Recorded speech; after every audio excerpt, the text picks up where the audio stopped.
spasial dari beberapa negara sekitar kita, khususnya Australia, yang sangat membuka diri terhadap evaluasi data-data. Pemerintah Australia ini mewajibkan perusahaan-perusahaan yang bekerja di Australia untuk memberikan data ke negara Australia. Kemudian pemerintah negara bagian masing-masing itu merilis data, dan alangkah baiknya kalian mulai melihat kemungkinan kalian bisa mengolah data-data itu. Semester kemarin saya melihat ada proyek terkait batu bara atau sumber daya lain yang dibimbing beberapa dosen kita di mata kuliah pemodelan geologi. Itu ada yang sudah mulai bekerja dengan data-data dari negara lain di luar Indonesia. Kita akan mereview hari ini terkait tahapan-tahapan kegiatan eksplorasi. Konteksnya hari ini kita mereview dari A sampai Z dulu. Nanti minggu depan kita akan mendiskusikan hal-hal teknis yang lebih khusus, dimulai dari tahapan awal yang biasanya menggunakan remote sensing dan GIS. Itu yang kita rencanakan minggu depan. Kali ini kita akan mereview semua tahapan eksplorasi. Minta maaf kalau contoh-contohnya banyak berbasis pada sumber daya mineral sesuai dengan materi yang saya miliki ya. Nanti berarti apa yang saya sampaikan nanti dalam banyak hal berkaitan dengan eksplorasi. Contoh-contohnya eksplorasi sumber daya mineral, termasuk mudah-mudahan panas bumi, dan nanti pada saatnya Pak Sarju dan Pak Doni akan melengkapi dengan sumber daya geologi yang lain. Prinsip eksplorasi pada prinsipnya harus kita awali dengan motivasi yang baik, yang mulia, yaitu untuk kesejahteraan masyarakat. Ya, jadi bukan untuk kita iseng-iseng cari batu dan sebagainya, tetapi pada prinsipnya kita ingin membangun kesejahteraan masyarakat berasal dari kekayaan bumi kita. Perhatikan sejak berabad-abad yang lalu ya, sejak Agricola membuat konsep eksplorasi pada abad ke-16 sampai hari ini motivasinya adalah untuk kesejahteraan manusia ya. Objektifnya ini yang harus selalu kita pegang, dan berkaitan dengan topik ini yang dari waktu ke waktu kita harus selalu mengingatkan pihak-pihak yang berkepentingan, khususnya pemerintah, bahwa objektif atau tujuan dari eksplorasi adalah menemukan deposit yang ekonomis pada harga atau biaya yang paling efisien, yang sesuai dengan antisipasi keekonomisan. Ini yang hari ini tadi berkaitan dengan Danantara, mungkin ada sisi negatifnya, tapi kalian mudah-mudahan melihatnya lebih positif. Negatifnya adalah fokus dari pemerintah itu investasinya yang gede-gede, yang konteksnya hilirisasi. Saya tidak tahu apakah karena mereka menyadari eksplorasi itu berisiko dan belum tentu berhasil. Jadi lebih baik pemerintah dan ini BUMN tambang, Anda tahu Main ID itu bisa dikatakan sudah tidak melakukan eksplorasi lagi. Mereka menganggap eksplorasi itu tugasnya negara, itu berdasarkan Undang-Undang Minerba sebelumnya. Nah, di dalam revisi Undang-Undang Minerba yang baru, kalau saya belum menyampaikan minggu lalu, akhirnya perguruan tinggi tidak mendapatkan hak pengelolaan tambang. Tetapi kalian perlu melihat salah satu poin utamanya adalah kita menyadari bahwa eksplorasi tidak berjalan dengan baik dan didorong adanya kegiatan eksplorasi. Sehingga ada konsep penugasan yang konteksnya nanti ada institusi-institusi yang ingin melakukan eksplorasi di daerah baru dan kemudian diberikan izin oleh Kementerian ESDM dan diharapkan akan ditemukan deposit ekonomis, misalnya emas dan lain-lain. Misalnya hari ini sebetulnya komoditas yang paling menarik sebetulnya emas, tetapi sudah tidak ada banyak tempat di mana kita bisa mengeksplorasi karena tempat-tempat yang ada izin usahanya sekarang sudah bisa dikatakan dieksplorasi dengan intensif. Dan ini kenyataannya adalah eksplorasi itu sangat berisiko dan bisa jadi tadi Danantara itu tidak fokus di eksplorasi dan hanya dipakai lebih fokus ke hilirisasi. Dalam satu sisi ini mungkin kurang nyaman buat kita yang kuliah kita adalah eksplorasi, tapi di sisi lain kita harus melihat itu sebagai peluang. Peluangnya adalah harapannya eksplorasi bisa jadi diminta untuk dilakukan oleh banyak perusahaan, dan ketika nanti beberapa di antara kegiatan eksplorasi itu berhasil menemukan deposit yang ekonomis yang baru, maka kemudian bisa jadi barulah Danantara masuk, kira-kira seperti itu. Dan itu mudah-mudahan kalian terpacu untuk bisa melihat peluang. Bagaimana kita bisa mengisi, misalnya kalian bisa dimulai dengan mendapatkan kesempatan kerja praktek misalnya, atau menginisiasi sendiri untuk melihat daerah-daerah yang berpotensi. Kalau nanti ada kesempatan kita untuk bisa misalnya berdiskusi ide-ide kalian yang kalian tuangkan di dalam tugas yang sudah saya berikan, itu mudah-mudahan akan ada banyak kegiatan eksplorasi yang didanai pihak-pihak yang memahami pentingnya eksplorasi, tapi juga menyadari bahwa eksplorasi itu sangat berisiko tinggi, keberhasilannya sangat rendah. Tetapi ketika ditemukan satu atau dua deposit yang ekonomis ini, value-nya luar biasa, dan akan kita lihat nanti bahwa dana itu eksponensial. Pada tahap eksplorasi relatif kecil dana yang dibutuhkan, tapi dalam konteks pengembangan sumber daya menjadi cadangan dan kegiatan ekstraktif itu membutuhkan dana yang sangat-sangat besar. Eksplorasi yang kita tekankan di sini menggunakan prinsip-prinsip ilmu geologi kita dan ilmu-ilmu yang berkaitan kita kenal sebagai 3G, geologi, geochemistry, dan geofisik, untuk menemukan anomali. Kenapa anomali? Karena kalian tentunya mengetahui bahwa hampir semua sumber daya kita ada di bawah permukaan, sehingga yang bisa kita lakukan mencoba mendeteksi suatu bentuk anomali bawah permukaan dan kemudian kita lakukan pemboran untuk membuktikan sumber daya yang kita cari itu betul-betul ada di bawah permukaan. Kita sebagai geologis ini harus kita yakini bahwa yang paling bertanggung jawab terhadap eksplorasi adalah ahli geologi. Kita melakukan observasi di lapangan dan mengumpulkan data-data yang relevan, yang berkaitan, dan konsekuensinya setiap jenis sumber daya harus memiliki data-data yang berbeda-beda, dan kemudian menghasilkan bioinformasi.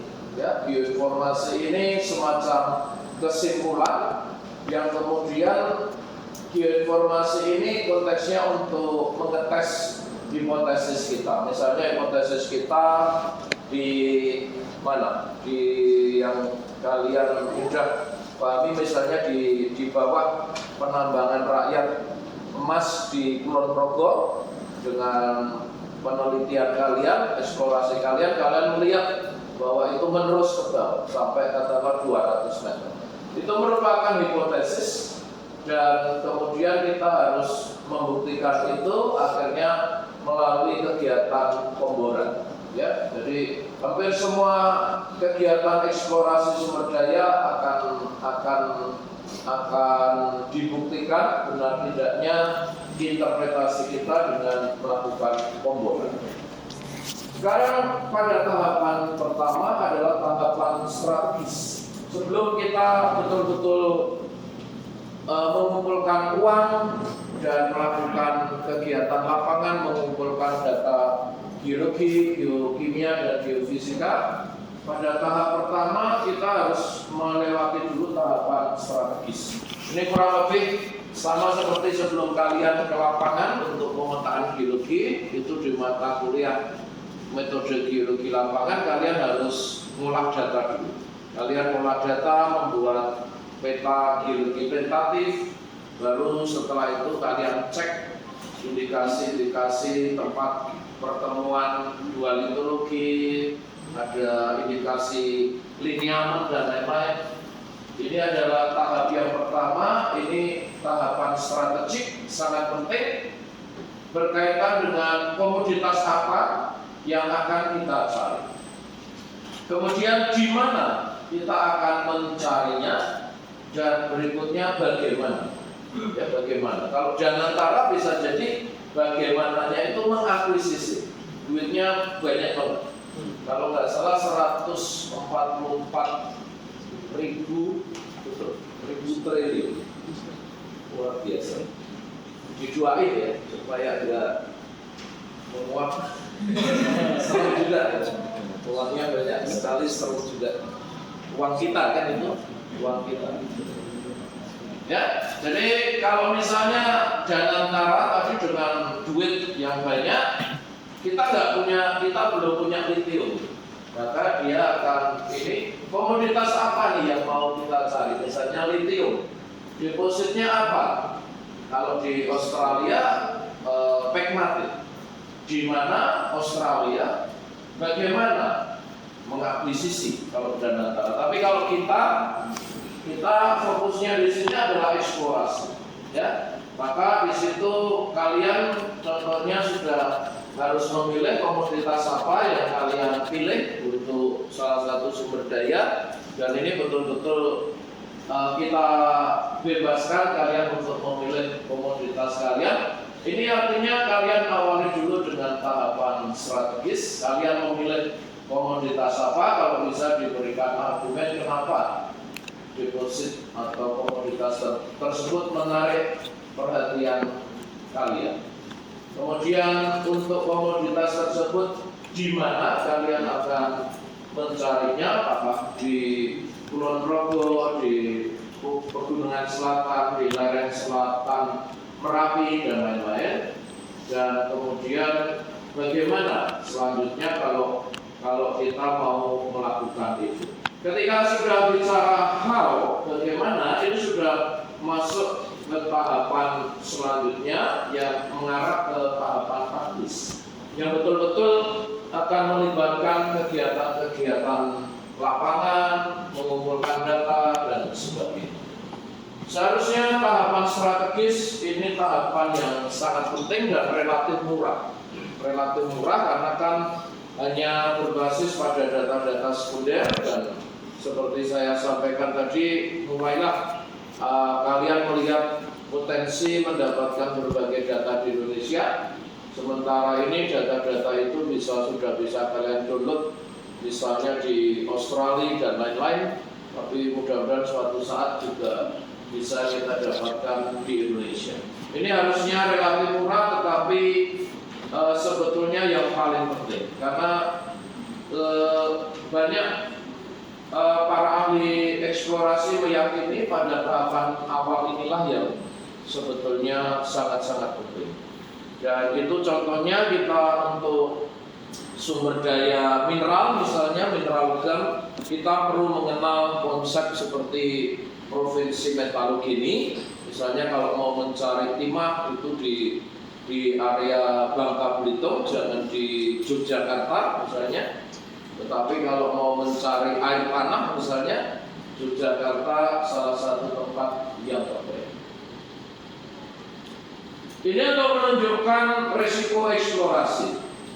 untuk menunjukkan risiko eksplorasi bahwa untuk bisa menemukan satu deposit yang ekonomis, sejarah dan statistik menunjukkan kita harus punya banyak ide.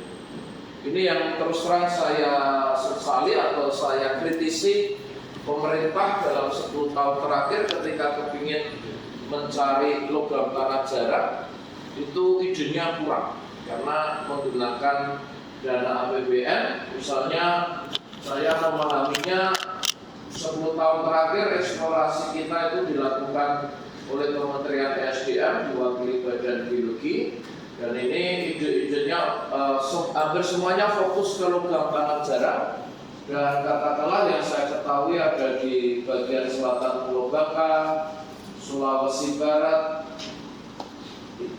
mungkin cuma itu.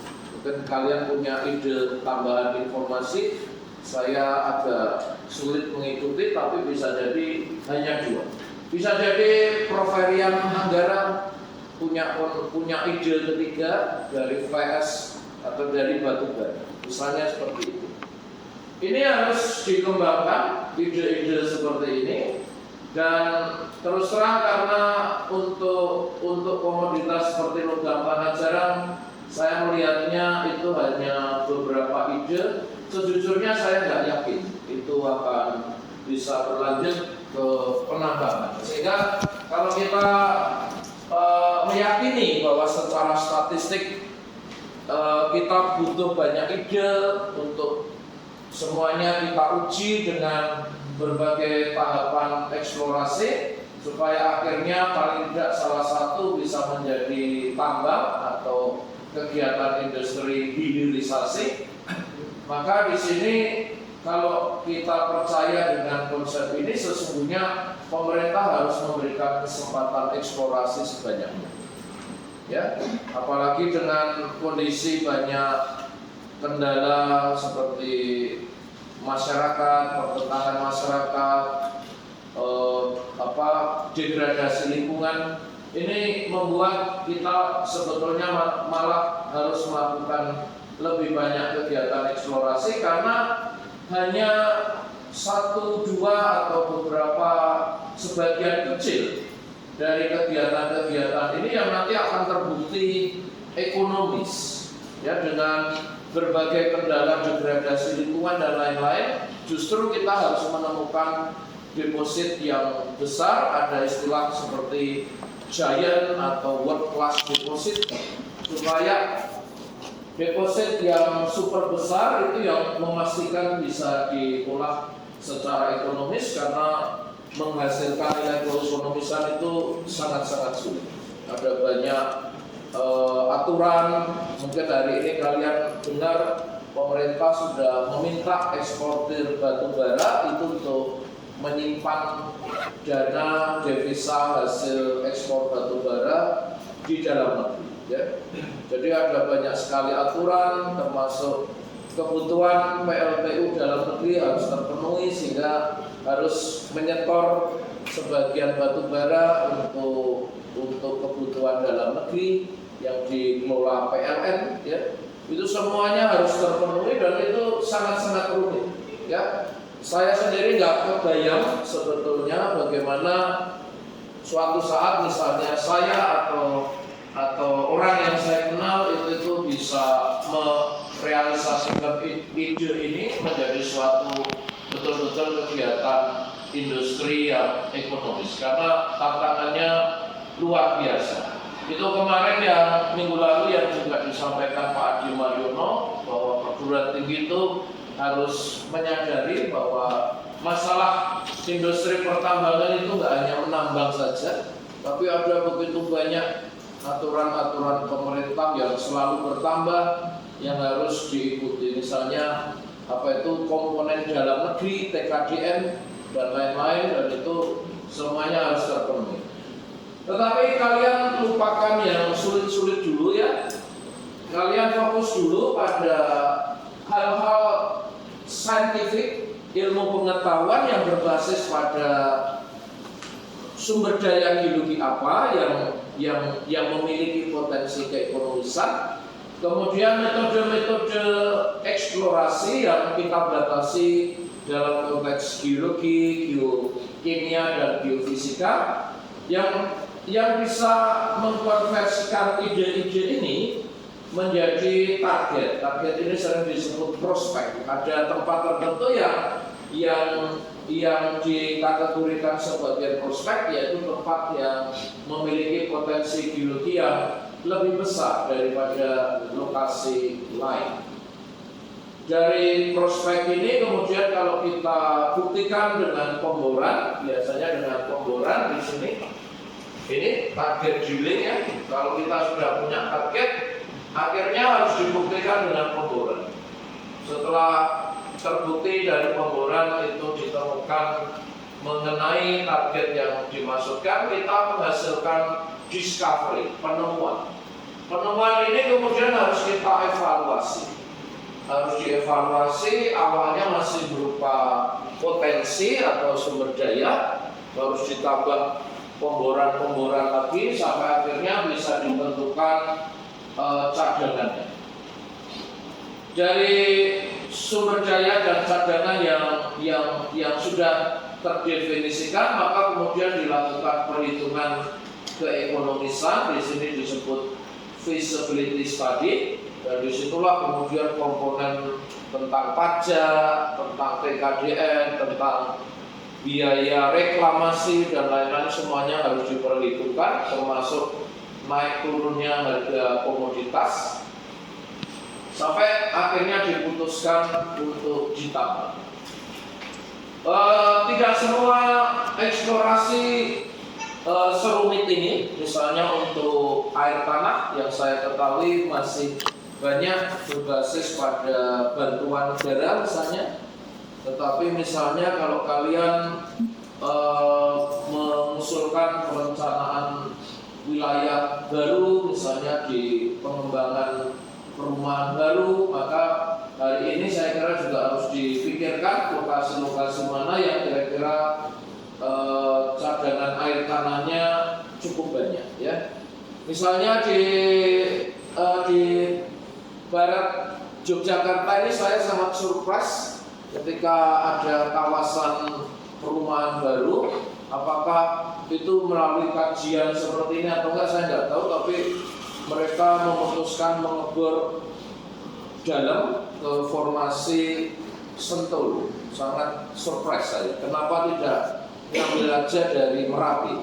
Kan dari segi kualitas air Merapi kan tentunya lebih baik, tapi bisa jadi sudah tidak mudah melakukan pemboran sembarangan ya, sudah ada banyak aturan. Dan saya sangat surprise ketika beberapa kompleks perumahan di daerah kecamatan Gamping ya, itu tuh mengebor di batuan sedimen. Ketika mengebor di batuan sedimen kan kualitasnya tentunya tidaklah sebaik dari lereng Merapi, dan itu terus membutuhkan treatment sendiri. Jadi air tanah pun sudah mulai kompleks, dan mudah-mudahan apa yang bisa kalian peroleh dari konsep tahapan eksplorasi ini bisa dikembangkan di berbagai tipe komoditas ya. Tetapi sekali lagi contoh-contoh seperti ini lebih banyak contoh-contohnya dari eksplorasi sumber daya mineral. Berkaitan dengan tahapan eksplorasi ini yang perlu kita ketahui, pada tahapan awal itu relatif paling murah. Studi data sekunder, berdebat misalnya ya, relatif murah. Dan bersamaan dengan tahapan eksplorasi yang lebih lanjut, ini akan menambah biaya eksplorasi. Tetapi ada kondisi yang terbalik dengan resiko.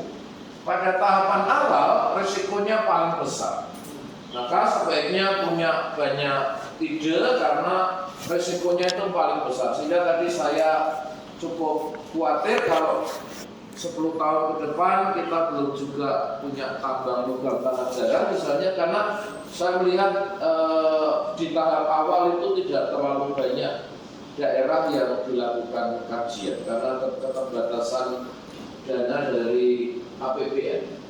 Karena di bagian awal itu sebetulnya murah tetapi risikonya paling tinggi, bersamaan menuju ke kanan ketika kita sudah mendapatkan katakanlah target atau prospek, maka biayanya akan meningkat. Misalnya mulai diperlukan eksplorasi geofisika kan mahal ya, eksplorasi geofisika itu mahal sehingga biayanya meningkat. Tetapi sebetulnya risikonya menjadi menurun karena kita sudah punya beberapa target untuk eksplorasi lebih lanjut. Sudah ada indikasi beberapa tempat tertentu itu memiliki potensi yang lebih tinggi.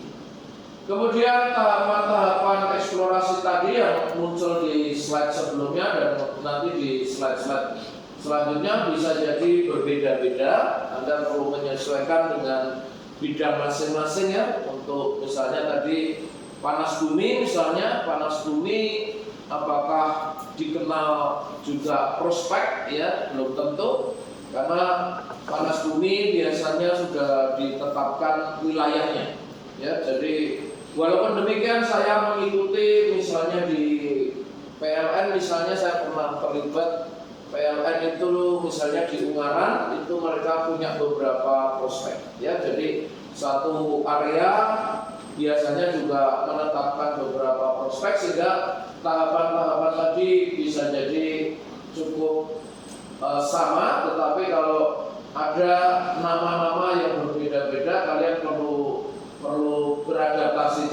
Jadi jangan terlalu strict dengan nama-nama tahapan eksplorasi yang sebelumnya kita sebutkan dan di slide selanjutnya juga akan muncul.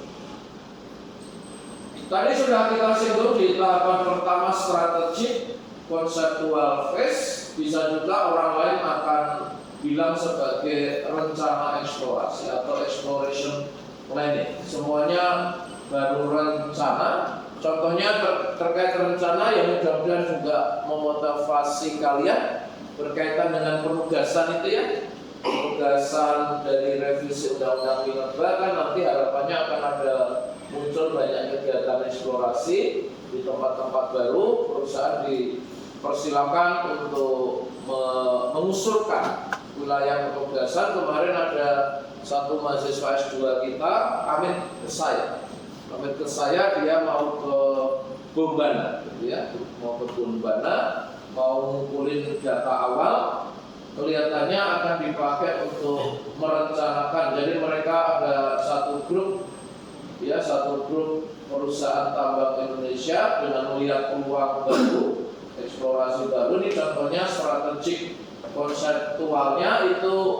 Ternyata Bombana yang sudah lebih dari 10 tahun terakhir ada kegiatan penambangan rakyat.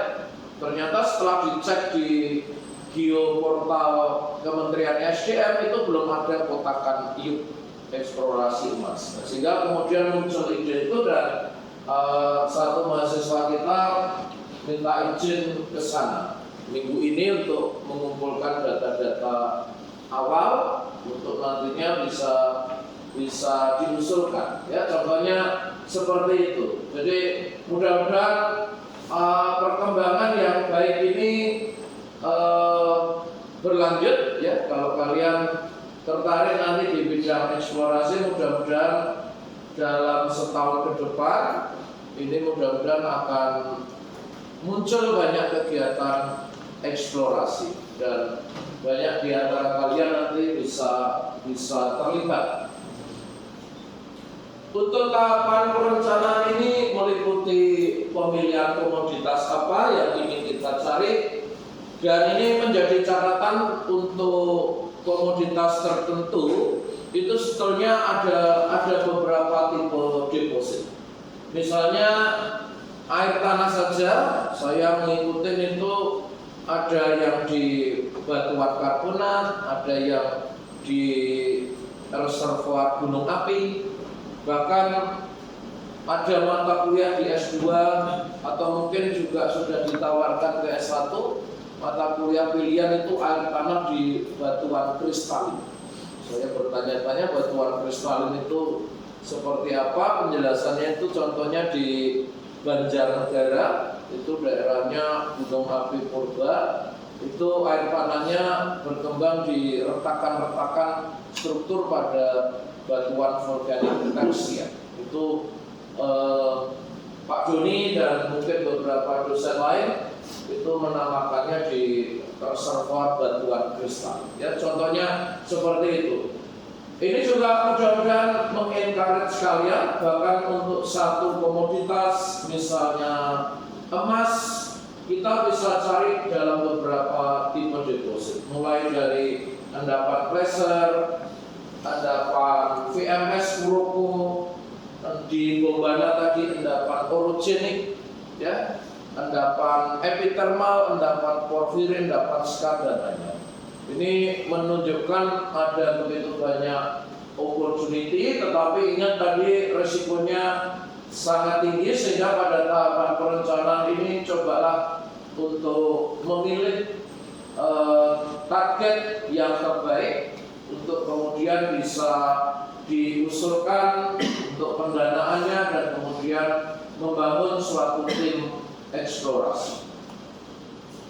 Dan selanjutnya setelah tahapan awal tadi perencanaan kurang lebih di sini ya, tahapan strategis, sekarang ada muncul nama conceptual planning. Ini sengaja saya ambilkan dari yang textbook yang tua supaya menunjukkan mungkin ada banyak modifikasi, tetapi pada prinsipnya konsep eksplorasi sumber daya itu mirip-mirip. Pada tahap awal ini disebut di sini conceptual planning. Kita mereview data-data sekunder, istilahnya bisa literatur review, case study dan lain-lain.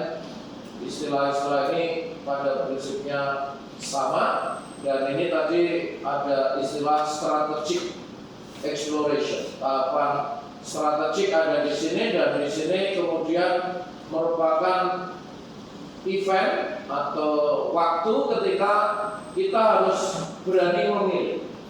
Ya, ini di sini memilihnya adalah komoditas apa yang mau kita cari, kemudian di mana kita mau aplikasi atau mau eksplorasi di mana, dan kemudian metode-metodenya apa. Ini adalah waktu ketika kita harus mengambil keputusan. Setelah keputusan dibuat, kita mulai melakukan kegiatan yang lebih detail, dan tahapan eksplorasi pada bagian awal ini biasanya yang paling regional dulu untuk seluruh wilayah yang kita aplikasi. Contohnya saya dengar ini nantinya untuk tugas penugasan eksplorasi mineral itu wilayahnya maksimal sekitar 5.000 hektar, ya. Nah, sehingga dalam konteks ini 5.000 hektar harus kita eksplorasi semua.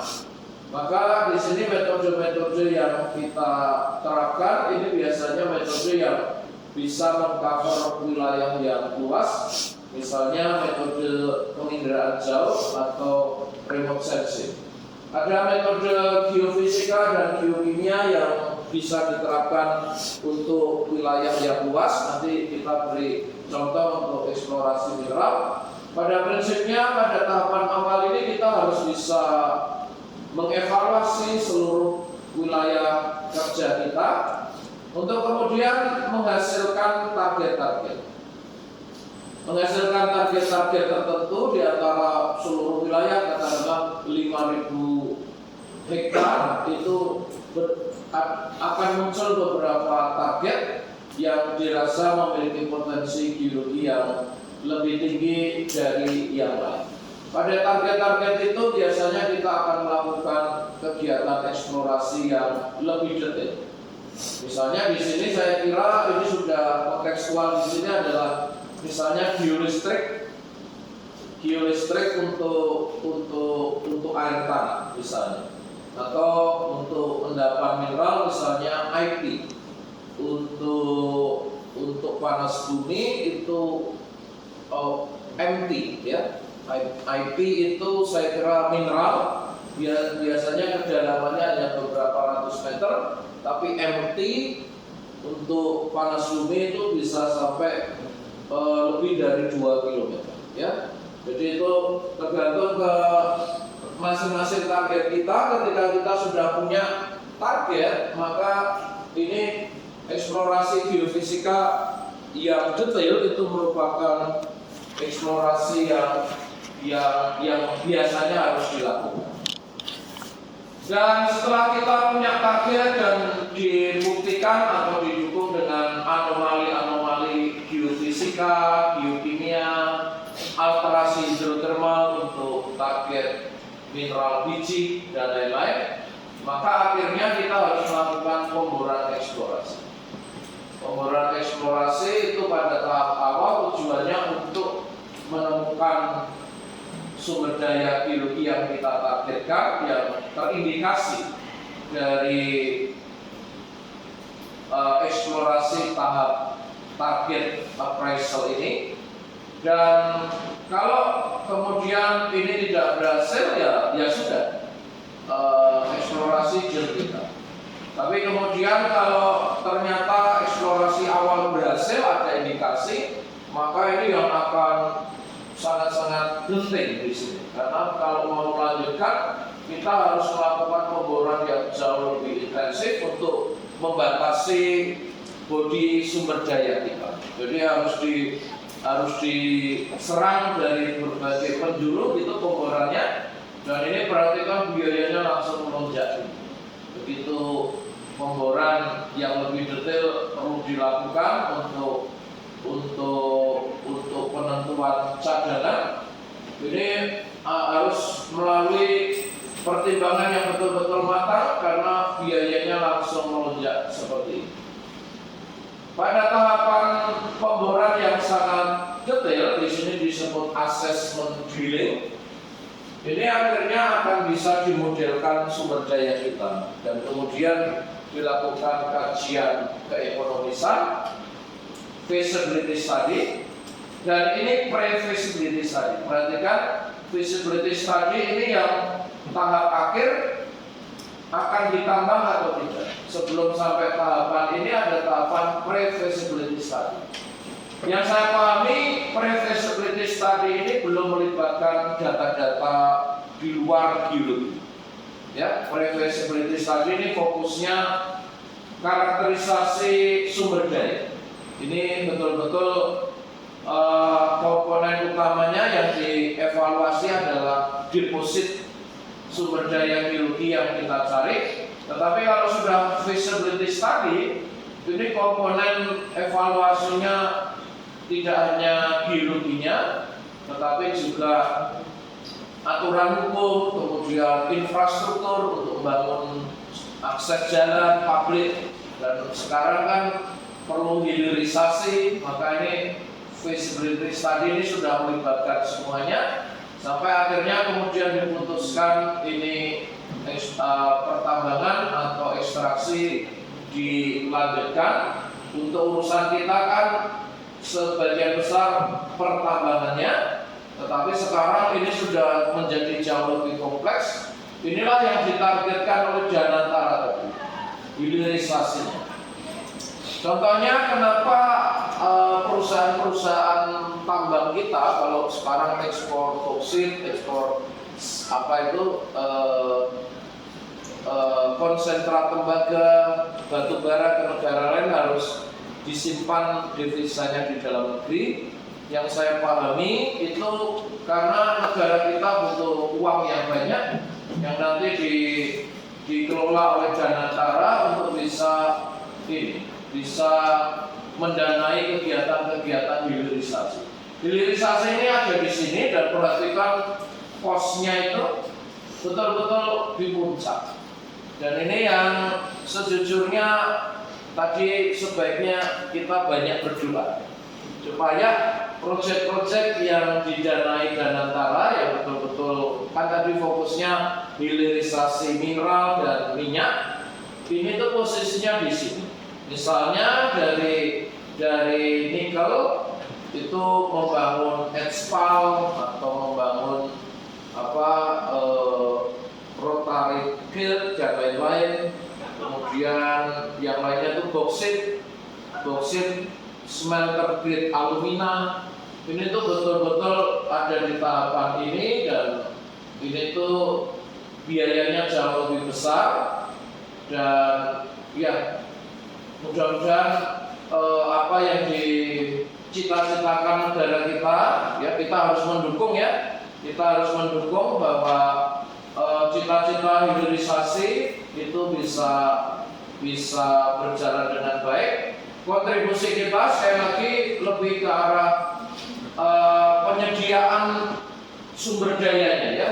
Mudah-mudahan kalian setuju. Kelas kita itu bagian eksplorasi untuk bisa menemukan sumber daya geologi yang terbaik, yang akhirnya layak untuk diinvestasikan dalam jumlah yang sangat besar. Sangat besar ini contohnya yang saya ikuti, smelter nikel kita itu investasinya sudah mencapai lebih dari 250 triliun. Contohnya seperti itu. Jadi angkanya tidak main-main, dan semuanya ini berasal dari kualitas sumber daya geologi yang ditemukan dari kegiatan eksplorasi. Sehingga fokus kita adalah berusaha untuk bisa melakukan banyak kegiatan eksplorasi untuk bisa menemukan beberapa penemuan baru yang kemudian bisa ditindaklanjuti oleh pemerintah kita dalam bentuk hilirisasi. Kira-kira seperti itu, dan di ujung ini adalah tahapan reklamasi. Tahapan reklamasi ini harus juga diperhitungkan, ya, karena kita harus betul-betul mengurangi risiko degradasi lingkungan, dan kita harus mengalokasikan dana untuk tahapan reklamasi setelah industri pertambangan berakhir. Oke, ini diskusi atau deskripsi dari kegiatan tahap awal yang tadi disebut strategik, konseptual atau planning. Ada beberapa hal yang lebih spesifik dari penjelasan sebelumnya. Pertama, untuk setiap komoditas geologi yang kita cari, maka kita harus mencari lokasi-lokasi yang terbaik. Contohnya tadi kalau kita mau mencari litium, sesungguhnya hari ini itu tidak terlalu mudah, ya. Sementara ini kita belum memiliki cadangan atau sumber daya yang sudah terbukti cukup besar kita temukan di Indonesia. Sementara misalnya di Australia itu sudah terindikasi, sehingga misalnya untuk komoditas litium berdasarkan model tektonik, kondisi geologi, dan data-data lain yang mendukung, misalnya saat ini lebih prospektif kita melakukan eksplorasi di Australia. Di sisi lain, misalnya untuk timah, nanti ada semacam contohnya. Salah satu tempat terbaik itu di Kepulauan Indonesia, ya. Jadi masing-masing memiliki kondisi geologi yang berbeda-beda, dikombinasikan dengan berbagai data lain, kita bisa membuat rencana yang terbaik. Ini ada catatan, kita harusnya didorong dengan forward looking. Ini sebetulnya apa yang ingin dicapai pemerintah kita sudah sangat benar, ya, karena kan seperti kita, karena sudah punya harta karun nikel, dan nikel ini dibutuhkan untuk baterai, maka kemudian didorong oleh estimasi jangka panjang, ya, strategic plan jangka panjang ke depannya mengarah ke transisi energi, ke arah green economy. Maka kemudian pemerintah memutuskan untuk fokus di industri baterai berbasis nikel. Ini contohnya bahwa rencana keseluruhannya ini tuh kita harus mendukung, dan kemudian selanjutnya kita harus mencoba menyesuaikan aktivitas-aktivitas kita dengan rencana yang paling strategik. Misalnya kalau kita di sini rencana strategik negara kita, ya, supaya apa yang kita lakukan itu sesuai dengan kebutuhan yang diestimasi akan dibutuhkan di masa depan. Sebagai contoh, ini untuk sumber daya mineral. Ini kan contohnya alumni kita, misalnya Pak Adi Mariono, misalnya skala beliau untuk institusi global, misalnya Freeport International di Amerika, atau dulu ada perusahaan Amerika namanya Newmont. Ketika misalnya mereka melihat bahwa misalnya tembaga itu makin kritis, ya, maka kemudian perusahaan multinasional bisa jadi lintas negara, dan kemudian dalam memilih dalam tahapan strategic planning atau strategic survey ini kira-kira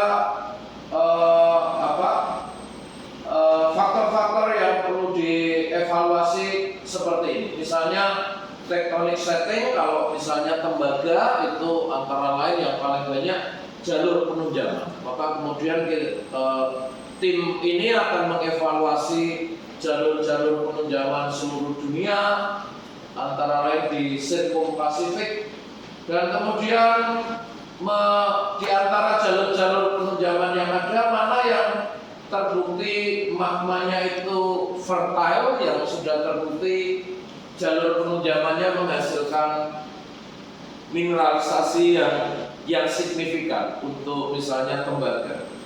Contohnya sama-sama jalur penunjangan itu di kepulauan Jepang itu sama sekali tidak ketemu endapan tembaga yang ekonomis. Sama-sama jalur penunjangan di Jepang itu tidak ada tembaga, tetapi di benua Amerika Selatan, negara seperti Chile itu sangat banyak. Di Indonesia kita punya sudah terbukti misalnya di Papua, di pegunungan selatan Jawa Timur, sehingga kalau di suatu wilayah itu sudah ada indikasi bahwa magmanya itu menghasilkan mineralisasi yang besar, maka cenderung tempat itu akan lebih menarik. Ada istilah kalau mau berburu gajah itu cari ke sarangnya gajah. Jadi kalau suatu wilayah sudah ketemu deposit yang besar seperti di Tumpang Pitu di bagian timur Pulau Jawa, justru di sekitarnya akan lebih menarik, ya. Jadi bukan berarti kita mencari tempat yang sama sekali belum ada indikasinya, ya, tetapi justru kalau sudah ada indikasi ada magma yang menghasilkan mineralisasi yang besar, maka justru zona itu menjadi menarik. Setelah pada level yang lebih regional, kemudian level magmatik kompleks, selanjutnya kemudian lebih fokus ke hal-hal yang dirasa akan menjebak suatu endapan geologi, misalnya struktur geologi tertentu. Misalnya kalau panas bumi di Sumatera itu sesar Semangko itu sangat penting, ya. Kita bisa melihat banyak prospek panas bumi di Sumatera itu berkaitan dengan sesar Semangko atau Sumatera Fault Zone. Itu menunjukkan struktur geologi itu sangat penting untuk hampir semua sumber daya geologi. Walaupun demikian, satu dengan yang lain berbeda-beda. Misalnya untuk minyak, kita mengenal ada anticline, kemudian ada stratigraphic trap dan lain-lain. Untuk mineral sekarang kita juga punya semacam, ada istilah minyak itu kalau nggak salah oil system, ya. Untuk mineral bisa jadi juga kita akan memunculkan itu, ada marxisme dan lain-lain. Untuk panas bumi saya juga mencoba mengikuti, ternyata panas bumi di Indonesia itu tidak sekedar satu model. Ada yang model stratovolcano, ada yang model caldera, bahkan luar biasa sekali ada yang membedakan antara volkanik dengan magmatik. Volkanik itu kalau bodi gunung apinya masih kelihatan, tetapi kalau bodi gunung apinya tidak betul-betul kelihatan, belum tentu di bawah itu nggak ada magmanya. Sehingga tempat-tempat yang baru misalnya di Sulawesi Tengah itu ada prospek panas bumi, padahal sudah nggak ada gunung apinya. Yaitu bisa jadi suatu saat akan terbukti itu sistem magmatik yang berhubungan dengan magma yang masih ada di bawah permukaan. Kemudian umur, ya ini makin kesini makin detail ya. Perhatikan bahwa ini sangat-sangat saintifik. Yang paling penting kalian perhatikan, eksplorasi itu sangat-sangat saintifik. Makanya kalian perlu kelas ini, kalian harus setiap saat nanti berdiskusi berkaitan dengan eksplorasi. Tunjukkanlah bahwa kalian itu memahami teori untuk suatu komoditas yang dicari, kemudian punya ide-ide terkait dengan aspek-aspek seperti ini. Makin ke bawah ini tuh makin mikro skalanya, yang tujuannya nanti akan ketemu wilayah yang ingin kita lakukan eksplorasi taktis. Ketika kita sudah mendapatkan kesempatan melakukan eksplorasi taktis, maka kemudian pekerjaan lapangan kita harus fokus ke aspek-aspek yang data-data yang diperlukan untuk target sumber daya geologi yang kita cari. Ini adalah contoh untuk tahap yang paling global, ya, tahapan yang paling global ini misalnya timah. Timah itu jalur metalogeni timah yang global seperti ini. Maka untuk tahapan pertama tentunya kalau kita mau cari timah itu di mana? Sayangnya itu sebetulnya Indonesia. Jadi sebetulnya saya tuh nggak setuju kalau melihat PT Timah keluyuran ke Australia 10 tahun yang lalu, 2 tahun yang lalu main ke Nigeria, karena sebetulnya jalur timah nomor 1 dunia itu sebetulnya di Indonesia. Yang terhubung Indonesia, kemudian Malaysia dan Thailand, ini jalur timah Asia Tenggara. Ini nomor 1 karena kontinu seperti ini. Sedangkan Australia itu sepenggal. Nanti kalau kalian tertarik mengevaluasi tadi lithium, sekarang pertanyaannya, kalau Indonesia kaya timah, kenapa lithiumnya belum ketemu? Padahal lithium salah satu deposit yang ketemu di Australia itu pegmatit. Pegmatit itu harusnya berasosiasi dengan timah, granit, biotit, pembawa timah, tapi kok kita belum menemukan prospek lithium yang model depositnya adalah pegmatit, sedangkan Australia ini sudah memproduksi cukup banyak lithium yang kita butuhkan. Di sisi lain, kalau nanti kalian ingin membantu negara kita, ini tadi sudah saya singgung ada kerjasama bilateral Indonesia dengan Australia untuk penyediaan mineral-mineral kritis. Saya yakin nomor 1 itu lithium. Kita butuh banyak lithium, dan ini saya harapkan ada di antara kalian tertarik untuk mencoba mengevaluasi tempat mana saja di Australia itu lithium bisa kita harapkan. Kalau nanti kalian punya kesempatan eksplorasi di Australia, akan kemana? Ke Australia Barat, Australia Selatan, atau tempat lain? Ya, ini sekarang kita punya kesempatan, dan ini bisa jadi opportunity terbaik sekarang. Negara kita sudah membutuhkan, baru muncul Danantara tadi, Kalau kalian bisa mengusulkan satu proyek luar biasa mengakuisisi salah satu tambang di Australia dan data-data spasialnya sudah tersedia. Mengenai data nanti coba saya tampilkan. Ini contohnya untuk Provinsi Metalurgi Indonesia, kira-kira seperti ini. Sehingga misalnya kalau kalian mau melanjutkan menambah cadangan nikel, maka pergilah ke salah satu pulau yang sudah diketahui keberadaan dari nikel laterit nomor 13 Romawi, yang masih jarang kita dengar itu di Papua bagian utara, ya. Ada provinsi metalurgi ini untuk nikel di Indonesia Timur, lengan utara Sulawesi emas tembaga, seperti juga pegunungan tengah Himalaya dan pegunungan selatan Jawa Timur. Untuk timah di Bangka Belitung, dan ini untuk boksit.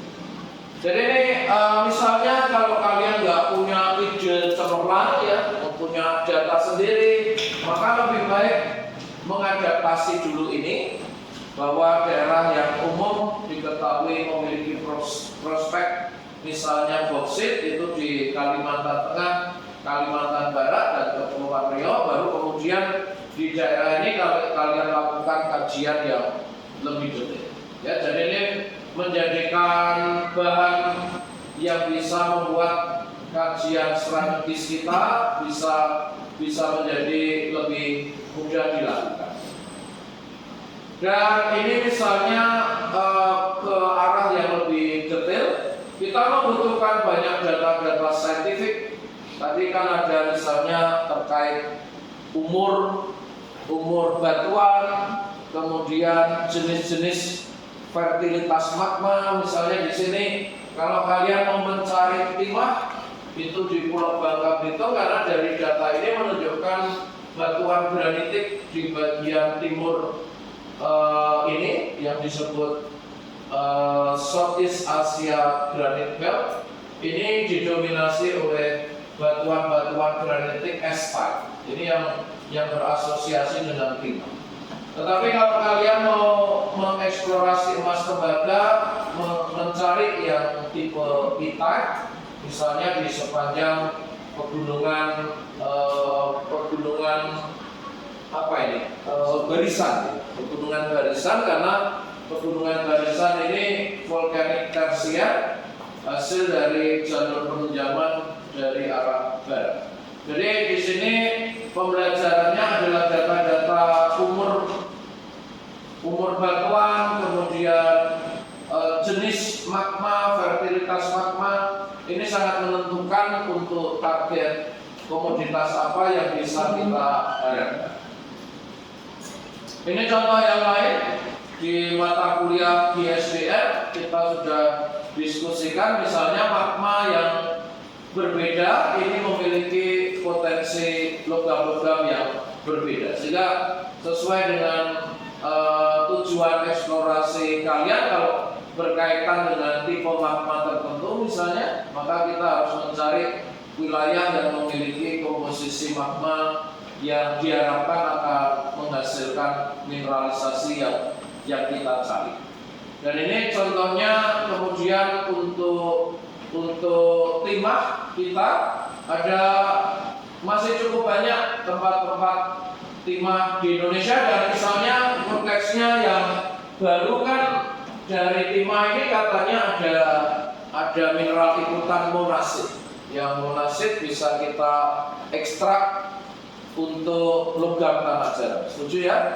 Nah sekarang misalnya dari data-data ini bisa tidak kalian menetapkan wilayah yang kira-kira paling menarik untuk eksplorasi logam tanah jarang? Misalnya sekarang kan sudah 10 tahun ini kita itu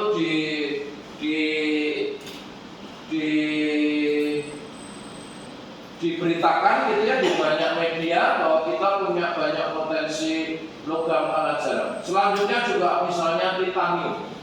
Nah dari data-data ini, apakah misalnya kalian siap untuk mencari satu wilayah yang kemudian bisa diusulkan untuk eksplorasi baru untuk komoditas seperti logam tanah jarang dan titan.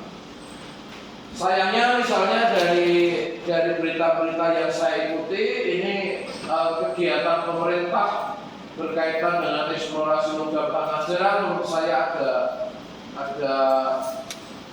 agak kurang gimana ya? Saya kurang yakin bahwa itu akan berhasil dengan baik karena salah satu yang saya dapatkan itu daerah yang masih kosong itu di-coupling oleh Badan Geologi, Tekmira, dan kemudian dilakukan kegiatan-kegiatan pemboran. Menurut saya sebaiknya ada evaluasi yang lebih dalam daripada sekedar mana wilayah yang masih kosong dengan asumsi semua wilayah Bangka itu prospek terhadap Monas. Ya kita ikuti aja perkembangannya. Ini adalah salah satu contohnya dari data-data geologi, kemudian keberadaan mineralisasi timah yang sudah ditemukan. Bagaimana kita bisa mengenerate opportunity baru untuk eksplorasi komoditas lain, misalnya logam tanah jarang dan titanium. Oke, setelah kita selesai dengan kajian-kajian ini, kajian ini juga bisa kita sebut sebagai case study. Maka kemudian kita akan melakukan kegiatan eksplorasi sesungguhnya, dan pada tahap awal harusnya kegiatannya bersifat reconnaissance atau pendahuluan yang konteksnya bisa mengcover wilayah yang luas dengan data yang relatif minim. Di sini untuk tahapan awal surveinya biasanya bersifat regional. Kita memerlukan untuk mengumpulkan data-data yang bisa kita kumpulkan. Selama data itu bisa kita kumpulkan tanpa kita harus survei sendiri, sebaiknya kita lakukan itu. Contohnya kita download atau kita beli citra satelit ya. Saat ini misalnya citra satelit yang banyak dipakai misalnya ada Landsat, ada Aster, dan mungkin citra satelit yang lain. Kemudian di beberapa tempat di Indonesia sudah ada data-data geofisika. Ini kalau kalian nanti tertarik untuk mencoba di Australia, hampir semua data ini ada. Ya, jadi kalau untuk berlatih, misalnya untuk capstone dan lain-lain, untuk nanti mengusulkan daerah eksplorasi baru di Australia, ini tuh semua data ini bisa dikumpulkan. Kalian coba download semua data yang ada.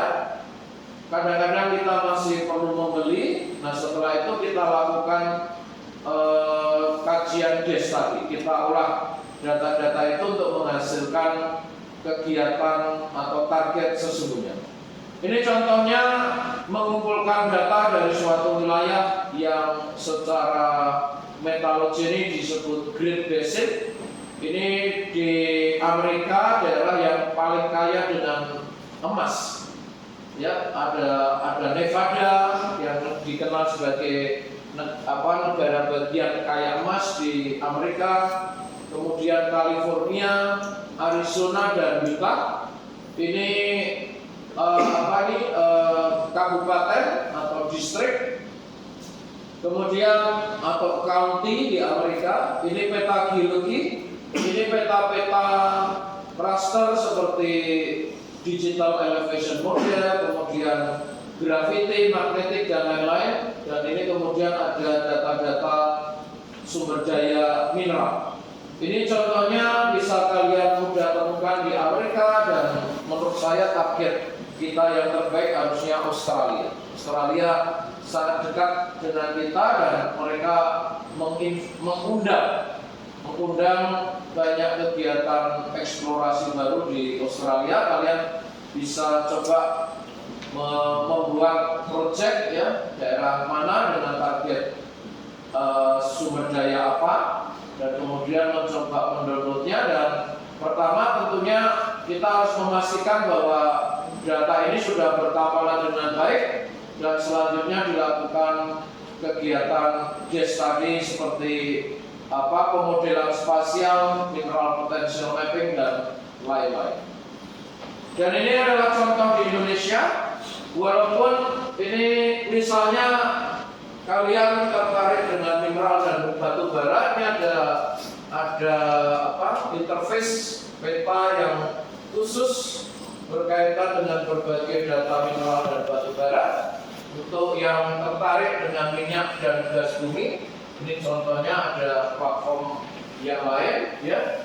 Silakan coba kalian berani untuk melihat, mengeksplorasi data-data ini. Kalau ada kesulitan-kesulitan itu justru baik, ya, berarti kan masih ada banyak kekurangan dan hambatan. Kalian harus berani mencobanya untuk memunculkan ide-ide eksplorasi untuk suatu sumber daya tertentu. Dan selanjutnya untuk tahapan case study ini kita mengenalnya dengan GIS Spatial Analysis. Ini teorinya yang umum kita berikan di Geoinformasi dan Manajemen Data. Dan selanjutnya sangat mungkin ada di antara kalian yang akan menggunakannya untuk biasanya di capstone itu untuk kebencanaan, ya, semester ini. Tetapi sebetulnya teori tentang analisis spasial ini awalnya dikembangkan untuk pemodelan potensi mineral atau mineral potential mapping. Contoh yang lain untuk potensi panas bumi juga sudah kita temukan beberapa publikasi. Jadi mudah-mudahan sumber daya biologi apapun yang coba kalian cari itu bisa dilakukan kegiatan pemodelan spasial dengan GIS. Oke, itu tahap case study. Setelah kalian melakukan tahapan case study, kemudian menghasilkan target, dan pada tahap awal akan dilakukan kegiatan lapangan, maka pada tahap awal ini tahapannya adalah reconnaissance atau regional.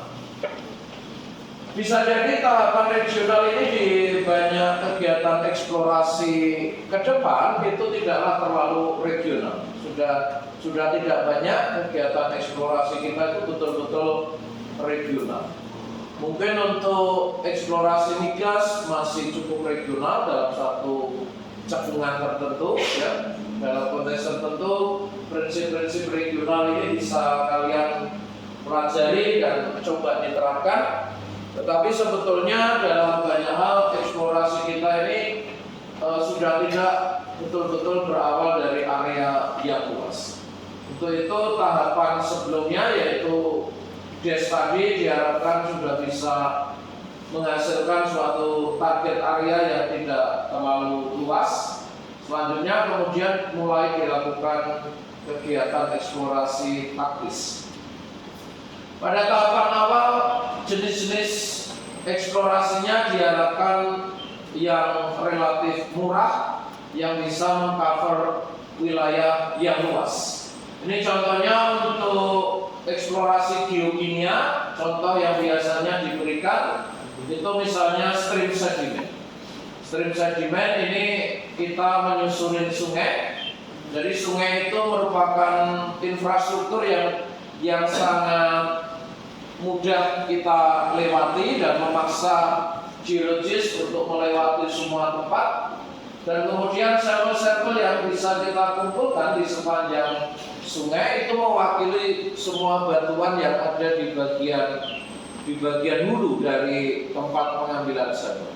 Sehingga eksplorasi yang mengikuti sungai ini biasanya dilakukan di tahap awal untuk kita bisa melihat secara cepat kondisi geologi di seluruh wilayah yang kita eksplorasi. Jadi ini contoh kegiatan eksplorasi geokimia yang efektif diterapkan untuk tahapan regional. Contohnya adalah pengambilan sampel sedimen sungai.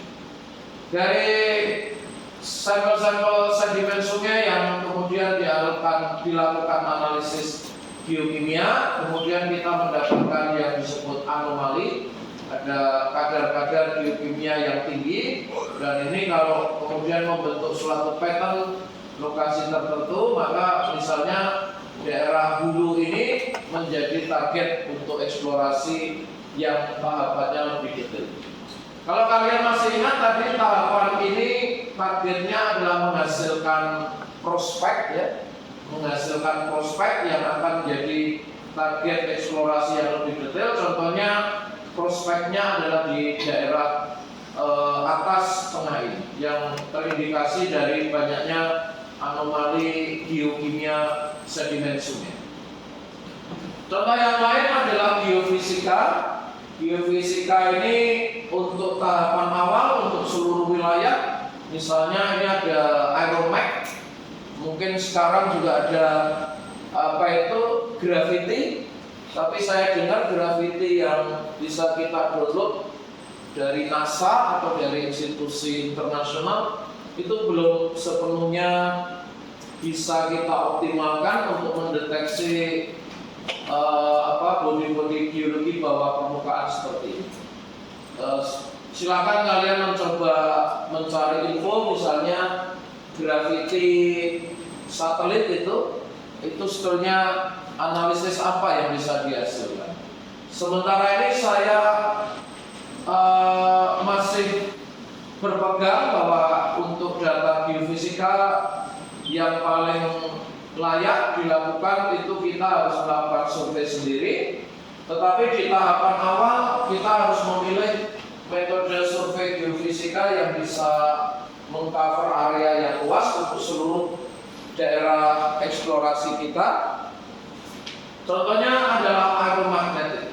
Contoh yang lain sekarang belakangan ini ada gravity yang disurvei sendiri, bukan gravity dari satelit, tetapi mengcover seluruh wilayah. Misalnya dari survei aeromag ini kita mengindikasikan adanya anomali-anomali dan kemudian disesuaikan dengan target kalian.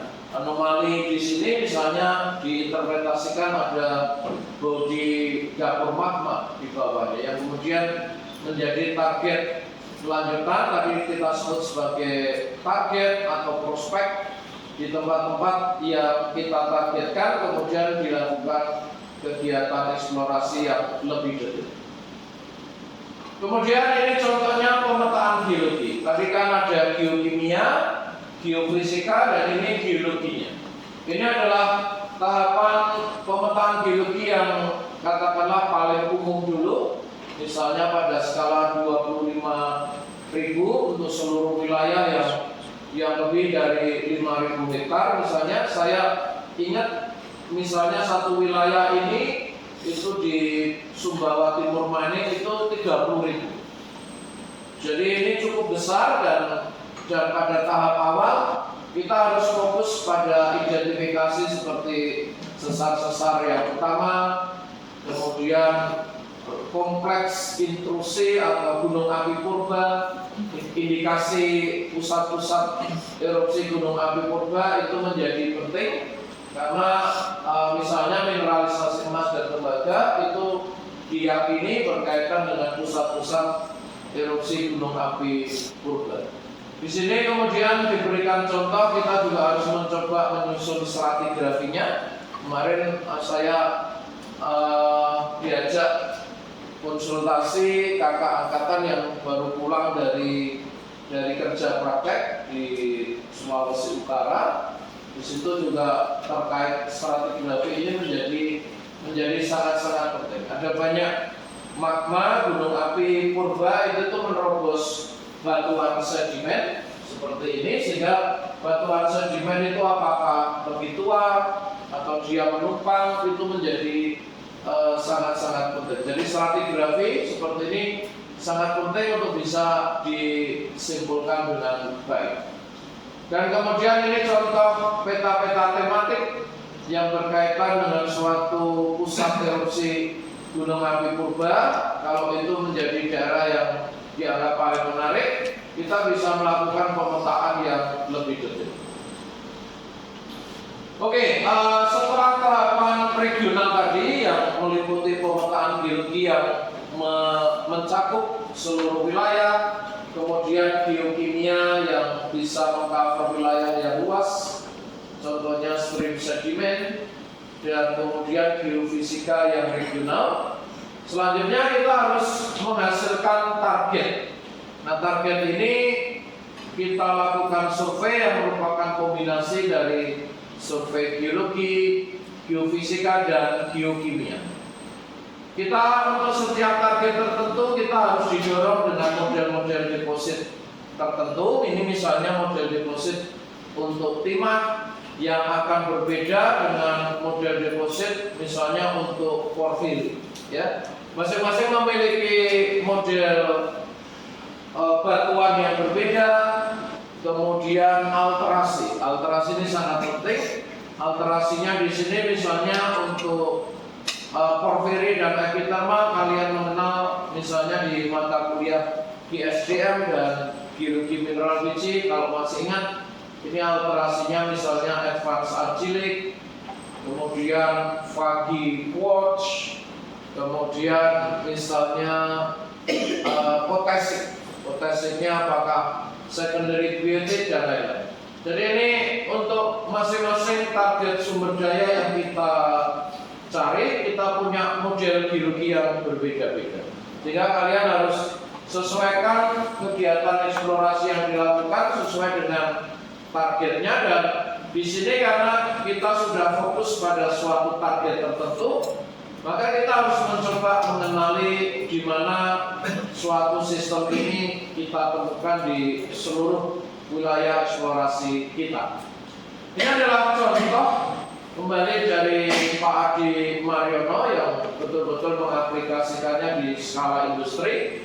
Ini adalah contoh-contoh topik geologi. Ya, geologi ini semuanya kan metode geologi yang cocok untuk target mineralisasi emas dan tembaga.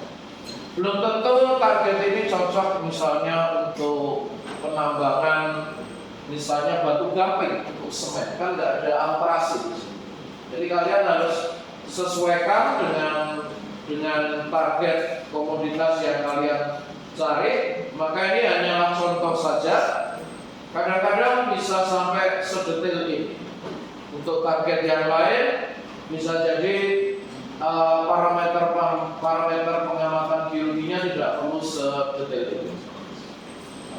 Dan kemudian dari semua metode itu yang detailnya nanti akan coba kita diskusikan satu persatu. Akhirnya kita harus menghasilkan target pemboran, ya, karena target sumber daya geologi yang kita cari umumnya ada di bawah permukaan. Kita mencoba mencari pola-pola anomali, ya, misalnya pola anomali alterasi hidrotermal, pola anomali anomali magnetik, anomali resistivity dan lain-lain. Maka ini adalah contohnya. Akhirnya kita menghasilkan target pemboran. Ini fase yang paling penting dan sangat kritis, dan kita harus menyadari kalian yang nanti baru akan memulai eksplorasi biasanya belum terlibat di dalam penentuan target ini. Ini biasanya senior geologist yang telah memiliki pengalaman beberapa tahun, yang pernah bekerja di tempat lain, sebelumnya bekerja sebagai junior geologist, ini yang akan diberikan kepercayaan. Sementara ini kalian mencoba memahami urutan kerjanya. Pada prinsipnya akhirnya tim eksplorasi harus berani menetapkan target pemboran. Dan target ini akan diberikan, kalau memang perusahaannya benar, ya, akan diberikan dana untuk melakukan pemboran. Pada tahap awal pemboran ini hanya terbatas, maka kalian harus betul-betul memilih tempat yang terbaik. Pastikan bahwa target yang direncanakan harusnya ditemukan di tempat itu betul-betul terkena di pemboran itu. Karena hasil dari pemboran awal ini betul-betul sangat menentukan. Jangan sampai misalnya dari 4 titik yang diberikan kesempatan awal itu tidak ada yang kena sama sekali. Itu akan membuat proyek itu dianggap tidak berhasil dan akan berhenti di situ. Jadi pemboran eksplorasi sangat penting, dan ini contohnya bentuk pemboran eksplorasi. Ada 2 tipe pemboran yang berbeda. Yang ini itu diamond drilling, yaitu kita mendapatkan semua batuannya. Di tipe pemboran yang lain itu kadang-kadang kita tidak perlu mendapatkan seluruh sampel batuan. Dan yang saya ketahui ini minyak ini cenderung yang sebelah kanan. Minyak itu karena sangat mahal kalau harus pemboran diamond core, maka minyak itu mengarah ke cutting ya. Jadi pecahan-pecahan batuan itu dikeluarkan, ada sistem sirkulasi air yang bisa membawa pecahan-pecahan batuan, dan itu akan keluar, dan kita mendeskripsikan batuannya dalam bentuk potongan-potongan batuan yang sering kita sebut sebagai cutting. Tetapi untuk mineral, khususnya mineral biji, itu standarnya adalah pemboran diamond atau pemboran inti, di mana kita harus mendapatkan semuanya. Bahkan ada regulasi dari badan akreditasi, misalnya di Australia ada namanya standar GORC. Itu kita minimal harus memiliki seluruh batuan itu minimal misalnya 90%, tidak boleh kurang, karena kalau recovery-nya kurang dari 90% bisa dianggap bahwa pemborannya tidak berhasil dengan baik. Ini sebagai bukti fisik bahwa kita betul-betul menemukan sesuatu, dan ini seringkali akan diminta oleh pihak bank kalau misalnya kita mau pinjam dana untuk kegiatan pemboran selanjutnya. Jadi pemboran tahap awal sering disebut sebagai pemboran eksplorasi. Kita hanya punya beberapa titik bor, diberi kesempatan oleh pihak perusahaan, dan sebisa mungkin kita mencoba menghasilkan penemuan dari pemboran tahap awal. Katakanlah pemboran pertama itu berhasil, maka biasanya akan dilanjutkan dengan pemboran yang jauh lebih intensif. Ada istilah assessment drilling. Assessment drilling ini memiliki makna bahwa pemboran tahap berikutnya itu dipergunakan tidak untuk membuktikan itu ada atau tidak, karena itu sudah terbukti ada, tetapi assessment di sini untuk menentukan kualitas sumber daya kita. Kualitas sumber daya biologi itu ditentukan oleh 2 faktor. Pertama, tonase dan volume ya, seberapa besar, dan kedua kualitasnya. Nah, kualitas ini tergantung ke sumber daya kita. Misalnya kalau emas tembaga, emas itu misalnya berapa gram per ton, berapa ppm. Kalau tembaga berapa persen. Kalau batu bara kalori. Ya, jadi harus disesuaikan dengan sumber daya yang kita cari. Itu definisi kualitasnya berbeda-beda. Anda harus sesuaikan dengan kepentingan keekonomisan dari setiap jenis sumber daya biologi.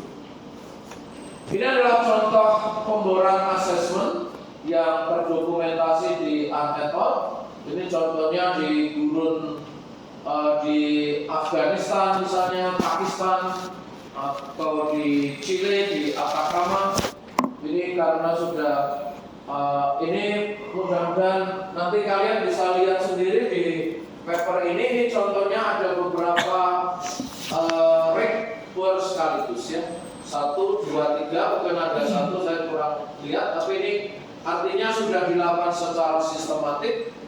Ada beberapa mesin bor sekaligus ya, dan kedalamannya sekarang untuk mineral bisa mencapai 1 km, dan di sini memerlukan fasilitas khusus untuk menaruh core hasil pemboran, dan kemudian geologis akan melakukan observasi batuan atau core hasil pemboran. Dan dari hasil asesmen drilling ini tujuan utamanya adalah untuk menilai nilai ekonomi dari sumber daya geologi yang kita temukan. Di sini kalau mau detail, ini itu tahapannya kalau mau lebih spesifik, ada yang disebut scoping. Scoping itu yang assessment tadi. Kemudian selanjutnya pre-feasibility, pemboran yang sangat intensif untuk menentukan jumlah cadangan. Dan kemudian feasibility ini sudah melibatkan nilai-nilai ekonomi yang lain di luar cadangan, misalnya regulasi perpajakan, kemudian infrastruktur dan lain-lain. Jadi ini tahapan yang betul-betul sangat kompleks, dan kita sesungguhnya tidak betul-betul terlibat di dalam kegiatan seperti ini. Jadi lebih banyak sifatnya adalah teori, dan mungkin saja nanti pada kesempatan yang ada di antara kalian yang mendapatkan kesempatan terlibat dalam kegiatan eksplorasi yang sangat sistematik seperti ini. Ini adalah contoh kegiatan pemboran yang sangat intensif yang beberapa tahun ini kita selalu ikuti, yaitu di Tujuh Bukit. Kemarin ada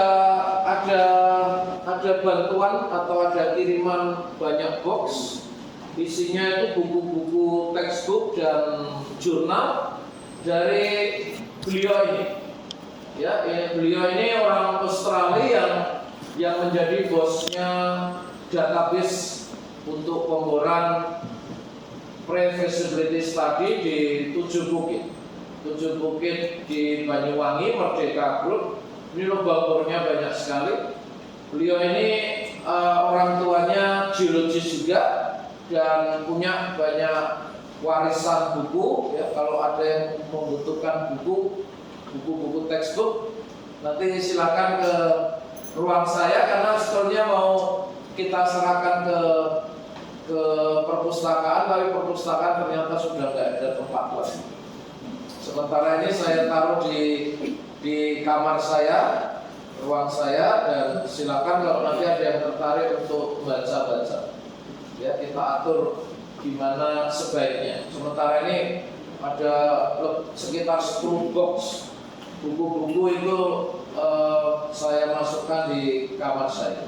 Ini sama menunjukkan kita punya hubungan yang baik dengan Merdeka, dan silakan mencoba mencari kesempatan. Setiap tahun kita itu berkunjung ke proyek ini, dan ini Mas Alda Kawiguna, Aldo, ini alumni kita dari bekal-bekal mata kuliah seperti ini. Salah satu alumni yang bisa kita banggakan adalah Mas Aldo ini, yang mudah-mudahan bisa menjadi semacam motivasi buat kalian bahwa apa yang coba kita sampaikan di sini itu kita sesuaikan dengan kebutuhan industri.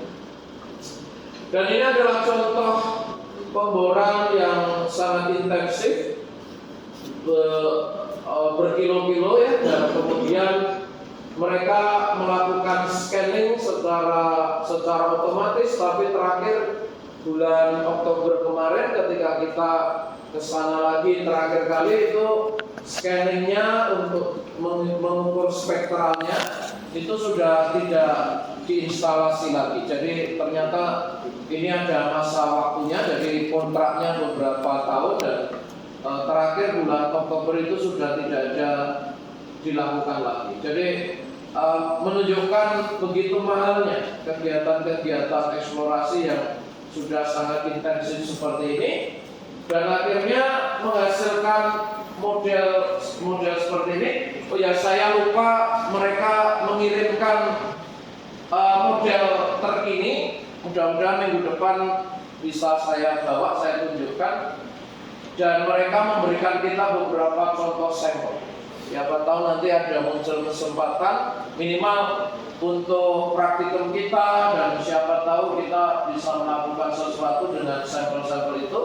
Ada sekitar 10 sampel yang mereka pilih dari beberapa tempat prospek porfiri di sepanjang area ini, dan ini adalah contoh sistem informasinya, ya. Dan teorinya seperti ini. Untuk aspek feasibility study kalian bisa membaca di artikel. Ini baru pengantar ya, dan konteksnya untuk menunjukkan eksplorasi itu merupakan kegiatan yang sangat sistematik. Mudah-mudahan banyak dari kalian terpacu untuk mencoba bisa masuk ke dunia eksplorasi, karena agenda hilirisasi kita membutuhkan banyak material-material yang dibutuhkan untuk berbagai industri hilirisasi. Oke, sebagai kesimpulan tahap awal kita review semuanya dulu ya, supaya kalian sudah tahu terlebih dahulu, karena kan berbagai komoditas kita akan didiskusikan dengan cara yang berbeda-beda. Saya mendiskusikannya dengan cara pendekatan eksplorasi mineral, sedikit panas bumi. Bapak-bapak yang lain kan konteksnya untuk komoditas yang lain. Sehingga untuk pertemuan ketiga ini kita coba cover semuanya. Kesimpulannya adalah kegiatan eksplorasi itu memiliki tujuan utama untuk menemukan cadangan sumber daya geologi, cadangan geologi yang ekonomis dengan biaya yang efisien. Jadi jangan lupa, kalau kalian nanti terlibat dalam penelitian ini, tujuan utamanya itu menemukan deposit ekonomisnya. Jangan lupa itu. Sehingga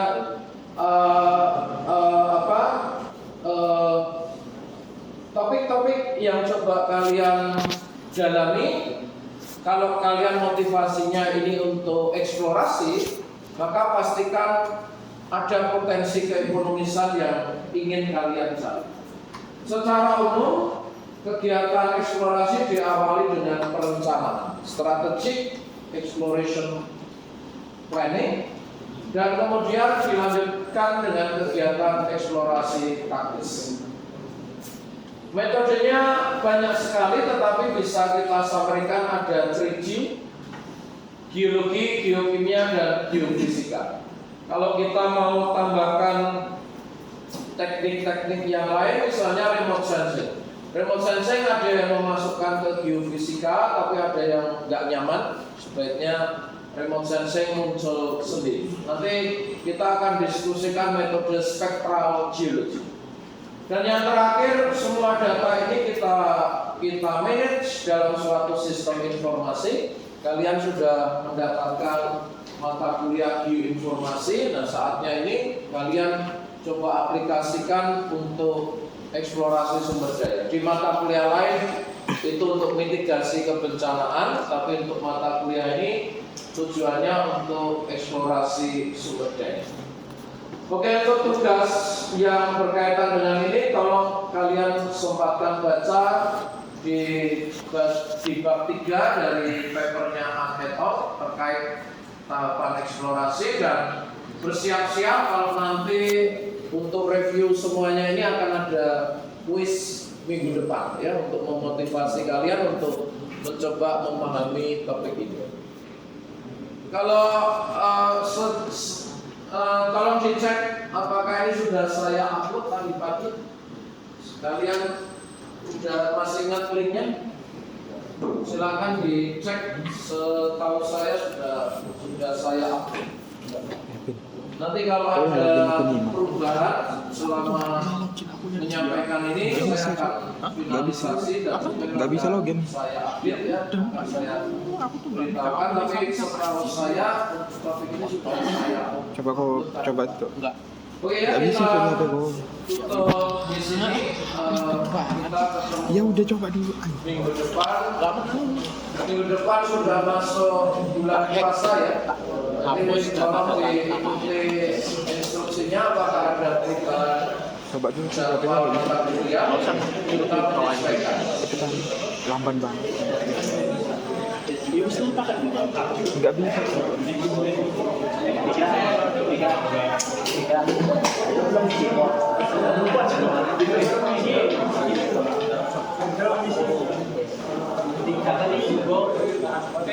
Kenapa kita di skip tadi ya? Marah.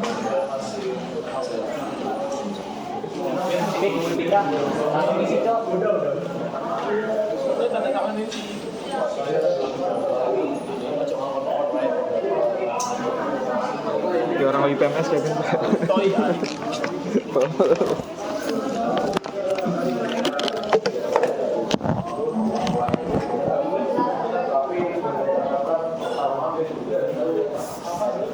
Tanda tangan siapa Bang? Yo, posek foto. Posek foto aku. Bagaimana sih Cel? Astaga. Apa Bang? Hah? Maksudnya Bang? Ya jadi Bang. Oke, oke.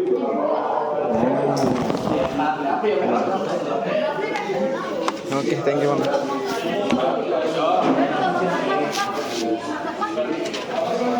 Kau aja pin yang bisa di HP-mu kok. Si Alison Striker tuh kan.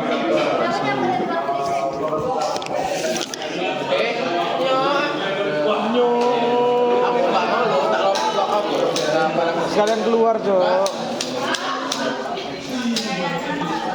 Di depan. Ayo, mau absen siapa, Pak? Lift ah. Apa sih anjing? Kayak orang ini. Kita anjir.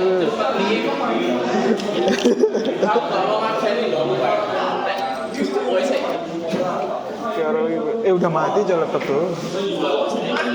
Udah mati Cok. Ya udah mau ngapain lagi?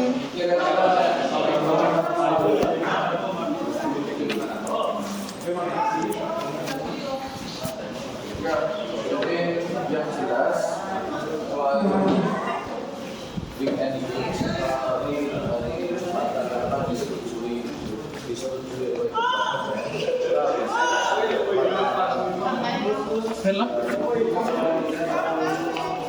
Kamu tidak tahu jawab. Yang benar tangan. Saya belum jatuh sih. Nah, Itu tanda tangan. ya urusanmu. Udah Pak.